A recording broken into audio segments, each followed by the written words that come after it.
ফের একবার বদলি করা হলো আইপিএস দময়ন্তী সেনকে। কলকাতা পুলিশের স্পেশাল পুলিশ কমিশনার পদে ছিলেন তিনি।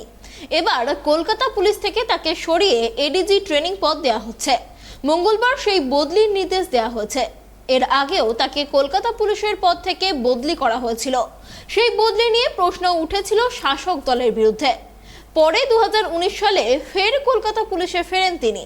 এবার আবারও বদলি।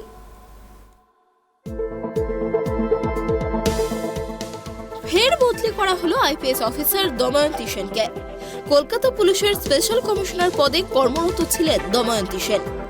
তাকে রাজ্য পুলিশের এডিজি ট্রেনিং পদে বদলি করা হয়েছে। সংশ্লিষ্ট মহলের মতে দময়ন্তীকে যে পদে পাঠানো হলো তা বর্তমান পদের তুলনায় অনেকটাই গুরুত্বহীন। যদিও দময়ন্তী সেনের এই বদলির মধ্যে অন্য কোনো তাৎপর্য নেই বলেই সরকারের শীর্ষ স্তরের দাবি। রাজ্য সরকার সূত্রের খবর, দময়ন্তী সেনকে রুটিন বদলি করা হয়েছে। অতীতে পার্ক স্ট্রিট কাণ্ডের তদন্তেই শিরোনামে উঠে এসেছিলেন দময়ন্তী সেন।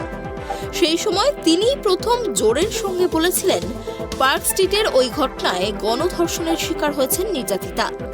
সেই সময় তদন্তকারী অফিসার হিসাবে প্রভাবশালী অভিযুক্তদের বিরুদ্ধে কঠোর অবস্থান নিয়ে সমাজের বিভিন্ন স্তরের প্রশংসা কুড়িয়েছিলেন এই আইপিএস অফিসার। ওই ঘটনার পর থেকেই দময়ন্তীর ওপরে একাধিকবার আস্থা রেখেছে আদালত। কাকদ্বীপে জোড়া খুন, মাটিয়া, মালদহ, বাঁশদ্রোণী, দেগঙ্গা 4টি ধর্ষণের ঘটনাতেও গত বছর দময়ন্তী সেনের নজরদারিতে তদন্তের নির্দেশ দিয়েছিল কলকাতা হাইকোর্ট।